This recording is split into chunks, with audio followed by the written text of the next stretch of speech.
जब साथ देवे के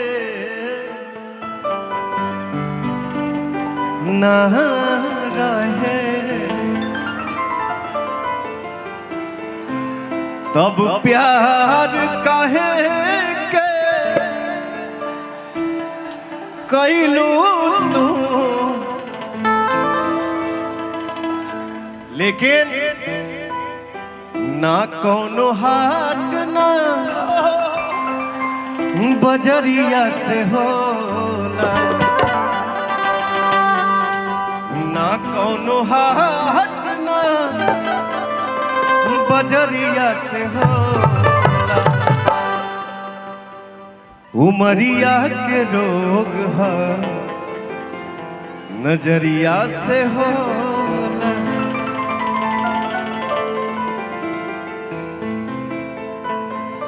बजा द।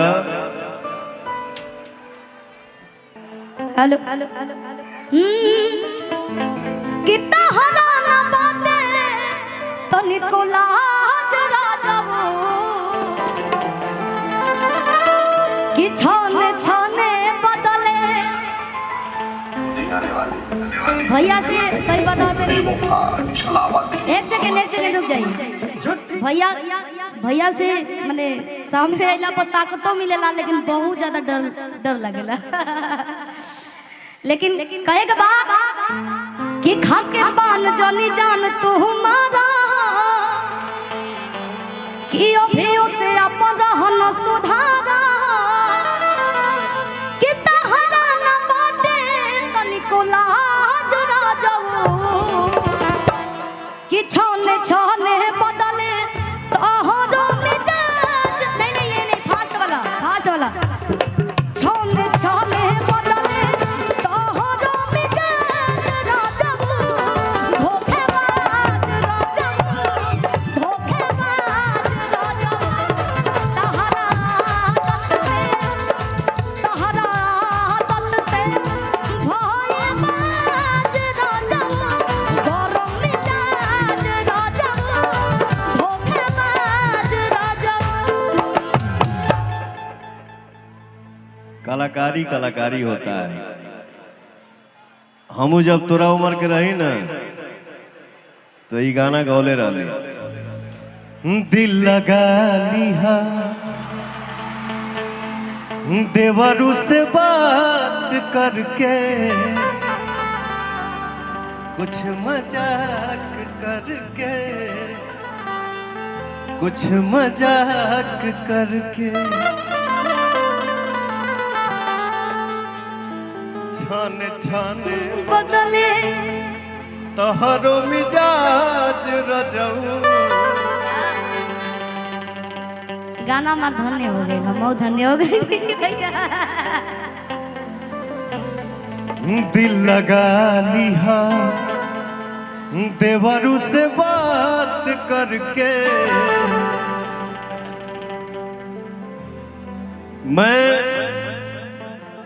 भोजपुरी का एक ऐसा कलाकार हूं जिसको मेरी माताएं बहनें मानती हैं। पवनवा गावेला गुनगुना देला हमार माई बहन सब आशीर्वाद देता रिसा। ऐसे इससे बड़ी संपत्ति क्या हो सकती है। पैसा का तो काम ही है आने जाने का, बट ये संपत्ति सबको नहीं मिल सकता है। दिल लगा लिहा देवरू से बात करके कुछ मजाक करके कुछ मजाक करके। अभिषेक सर पीछे से इशारा करेंगे गाना गावे के बाद धनिया जान।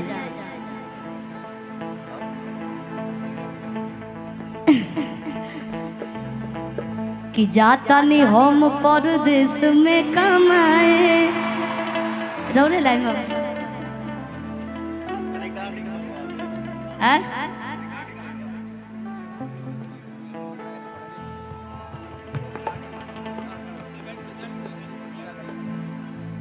कि सुनो ये प्यारिया हो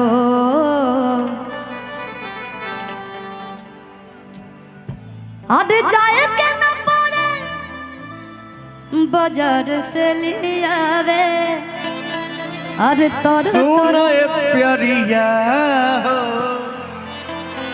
तर तर करिया तो बोला काका हमको दे रोपनिया रे जा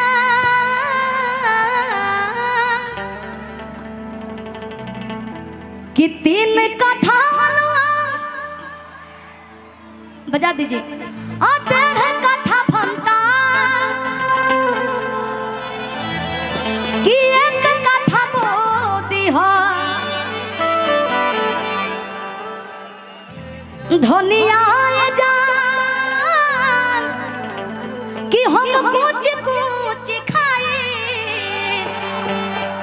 अरे चटनिया जा तू 1 कट्ठा बोली हो धनिया जा हम कुछ कुछ खाए चटनिया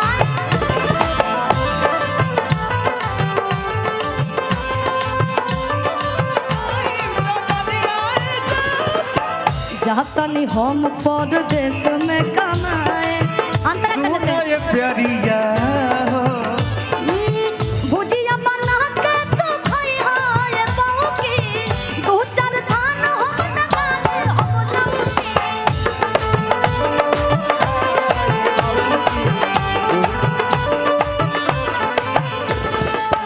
घेवन करैली तरोई हो राजा जय हो तू हमरा लगोई हो